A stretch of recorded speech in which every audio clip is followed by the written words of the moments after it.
let's do this one. Okay, this is not related directly to the Jack Posobiec, James Lindsay stuff. It's going to be a quick one, but this is related to the concept of the woke right. Because I'm sorry, there is no bigger symbol for me of the woke right than the Daily Wire. As you guys know, what was it? Maybe like a month or two ago, I did this Twitter space in which Nick Fuentes was on it. Jeremy Boring, the CEO of the Daily Wire, was on it. And I got Jeremy Boring to admit that he would not hire anyone at the Daily Wire that was critical of Israel. He admitted that overtly. And he kept saying he fired Candace Owens. He fired Candace Owens. And then, oh my God, you aren't going to hire anyone that's critical of Israel. So he basically made it very clear on that Twitter space that Candace Owens was fired because of her views on Israel. Well, guess what? Not too long after that, Censored Man here, and he did a great job about this. So this was on March 28th. So yeah, about 2 months ago. Not too long after that, Censored Man on Twitter, who is a great follow on Twitter, you should absolutely follow him. He got information from multiple Daily Wire employees that basically said that after Candace Owens was fired, the Daily Wire corralled all their employees into Candace Owens' studio to convince them that Candace Owens was deeply anti-Semitic for saying the phrase "Christ is King." And some people doubted this. I didn't doubt it, because I know how organizations work, and this is absolutely something that would happen. And so he basically exposed that the Daily Wire was trying to convince everyone that Candace Owens was anti-Semitic, and that's why they fired them in the first place. Let me see. I just saw something from Milo here. Did you see James Lindsay went on Rubin and acted like he was a conservative expert on politics? Did he really? Do I have to watch that? I kind of want to watch that. I kind of do. We'll have to look into that later. Anyway, so now Andrew Klaven has gone on trigonometry. And as a reminder, I completely triggered Konstantin Kisin on trigonometry simply by saying, Konstantin, would you like to see trainings of what real far-left activists in the United States are doing? Because I have all that information. And then Konstantin Kisin was so triggered by that he unfollowed me on Twitter and blocked me on Twitter after I had been nothing but nice to him. Nothing but nice. Because Konstantin Kisin is a grifter shill that is only following the conservative narrative. And oh my God, I'm friends with Nick Fuentes. And we go, we can't have that. Because when Just Pearly Things was on trigonometry, and I'm no fan of Just Pearly Things, but Just Pearly Things did actually do a great job of interviewing Nick. Like last year, I think in March sometime. If you have a chance to watch that interview, I really recommend it. It's a long interview, but you really get a much different sense of who Nick is and how he's been screwed over. So she did a good job with that. And then after she interviewed Nick Fuentes, she went on trigonometry, and trigonometry was like, Konstantin Kisin was like, how dare you interview Nick Fuentes? And she's like, well, I just talked to people. And Konstantin Kisin was like, you should have pushed back on him, as though he has any standing to tell Pearl how to operate her own show. And listen, again, I'm not a fan of Pearl. I think Pearl gets a lot right, but I think Pearl has some issues to work out. But it's not a Konstantin Kisin's business if Pearl decides to interview Nick Fuentes or anyone else, and it's not his job to tell her what to do.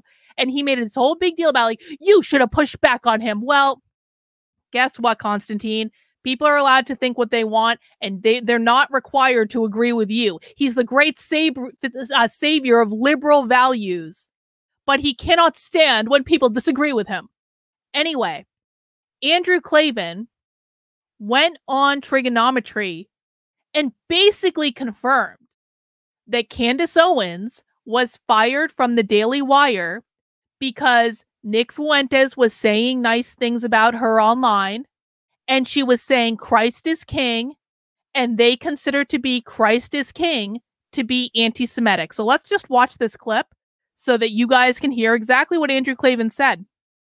And ever since I've been the target of what they call the Groypers, I just call them Nazis because that's what they are. There were things going out over our air that she was saying that were being at least received, I have to say, as being deeply anti-Semitic. So that Nick Fuentes, who is a virtual Nazi, I mean, there's no space between him and what a Nazi would be saying, was praising her to the skies. if Nick Fuentes praises me to the skies, I go out and say, no, I'm not on your side. I don't know. I don't know what you mistook, but there was nothing coming back. And so it was becoming uncomfortable to be on the same, station, the same venue where that stuff was coming out. And so I'm just going to pause it there. Really just think about that. Nick Fuentes said nice things about Candace Owens, and Candace Owens didn't publicly disavow Nick Fuentes. And Andrew Klaven is such a fucking snowflake that made a really uncomfortable work environment, because I wanted Candace Owens to denounce Nick Fuentes and she didn't do it. You want to tell me that the left are snowflakes who want to save space, but Andrew Klaven is such a snowflake that Andrew Klaven is basically doing what Deb Philman did when Deb Philman emailed everyone and their mother saying, if you don't publicly denounce Karlyn, then I'm going to destroy you. And it's exactly the same thing. This is what the woke right is. If you don't agree with them and you don't do exactly what they want you to do, and that usually has to do with supporting Israel, by the way, because one of the reasons that Deb is so teed off at me is I do not believe that we should be supporting what Israel's doing. I think it's a genocide, and I'm anti-war and anti-genocide. But no, because I don't support what Israel is doing, that makes me an evil anti-Semite. And you better denounce Karlyn. And no, that's woke. I'm allowed to have my opinion. Candace Owens, who I also don't like, and I think she's a raging narcissist, but Candace Owens is allowed to have an opinion. Nick Fuentes, who I do like, in fact, hang on, stand by. Karlyn Borysenko is my girl. Karlyn Borysenko is my girl. What's that? Karlyn Borysenko is my girl. Nick Fuentes, who I do like, though I don't agree with him on many things, is also allowed to have a goddamn opinion. And it is woke as F. If you are a major fucking conservative personality using your platform to say the only acceptable opinion is the one that I agree with. And if you don't agree with me, then you should be fired, you should be silenced, you should be deplatformed, all this stuff. It's ridiculous. Anyway, continue. So without ever having any kind of personal animus toward Candace, or even knowing what it was she intended, I'm not even saying that was, how she intended it to be received. It simply became impossible to have a good feeling about this place that I helped build and that I love very much and that I'm very proud of, as an entity. And it was very painful to have that kind of stuff coming out over the air. And I did not want Nick Fuentes. I don't want Nick Fuentes' praise. I don't even want, I don't want him to have a happy day because of anything that I said. I don't want Nick Fuentes to have a happy day because of anything that I said. Are you kidding me? Are you serious? Isn't Andrew Klaven a Christian? You're claiming to be a Christian, the good moral authority that we should follow. And you're like, I don't even want that person to have a happy day. Are you kidding me?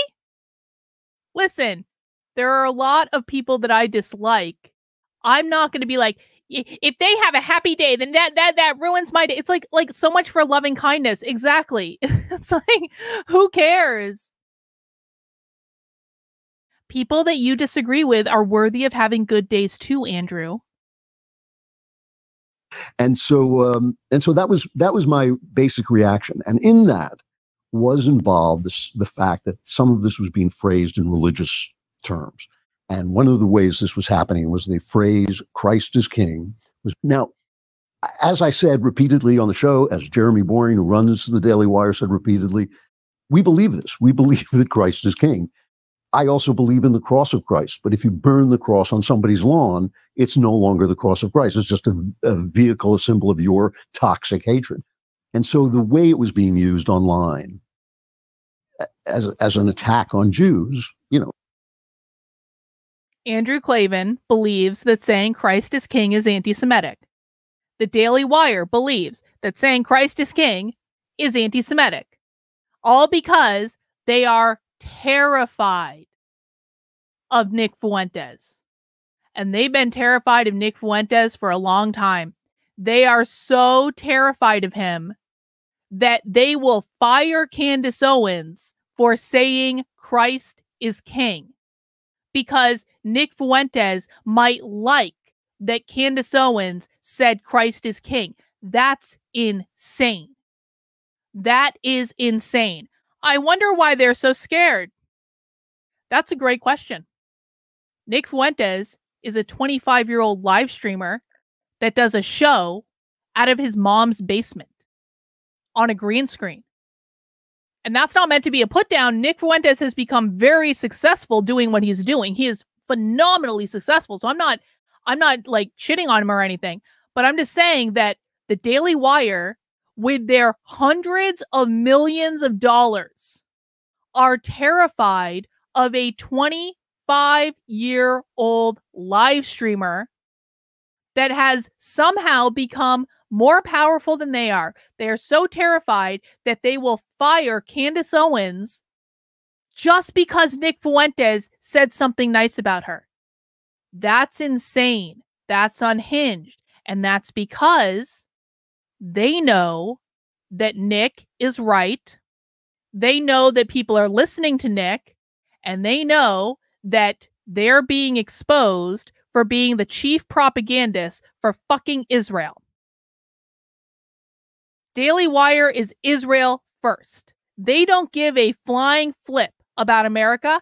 They made this clear over and over and over and over and over again. They fired Candace Owens because she was critical of Israel. They will not hire anyone that is critical of Israel. Jordan Peterson blocked me on Twitter for saying you should maybe talk to the 25-year-old. Jordan Peterson, world-renowned psychologist, expert psychologist, literally wrote books for young men. Nick has an entire audience of young men that could actually probably really use Jordan Peterson's advice if we're honest about it. I retweeted Jordan Peterson maybe about a month ago because Jordan Peterson had retweeted someone tweeted at him saying, when will you talk to Nick Fuentes? And Jordan Peterson was like, when hell freezes over. And I retweeted Jordan Peterson, world-renowned psychologist, and said, you're afraid to talk to a 25-year-old? And I was blocked, like almost immediately. So I'm sorry, man. Even when I didn't like Nick, I would still sit here and listen to him. Like we had many Nick Fuentes streams when I was not on kind of like Nick's. I hadn't come around yet because Nick was still kind of being, well, I mean, listen, man, like I think that a lot of things changed after October 7th and a lot of things became very clear to me. And I still don't agree with Nick on a lot of things. I really, really don't. But even when I didn't agree with him, I sat here and listened to him. We did entire streams where all we did was listen to him from start to finish so that people could actually hear. And eventually I came around. All right, you know. Sometimes it takes some time. But even when I didn't like him, I still would have talked to him. Even when I didn't like him, I still listened to him. If Jordan Peterson doesn't have a thick skin to listen to a 25-year-old, then he shouldn't have a psychology license. I'm sorry. Like, that's ridiculous. And none of these people should be responsible for communicating anything in regards to like conservative values or defending anything, because all they want to defend is Israel. So, mask off. Mask has been off for a while, but I wanted to make sure everyone saw that from a censored man. Again, doing a great job on Twitter. I hope everyone gives him a follow.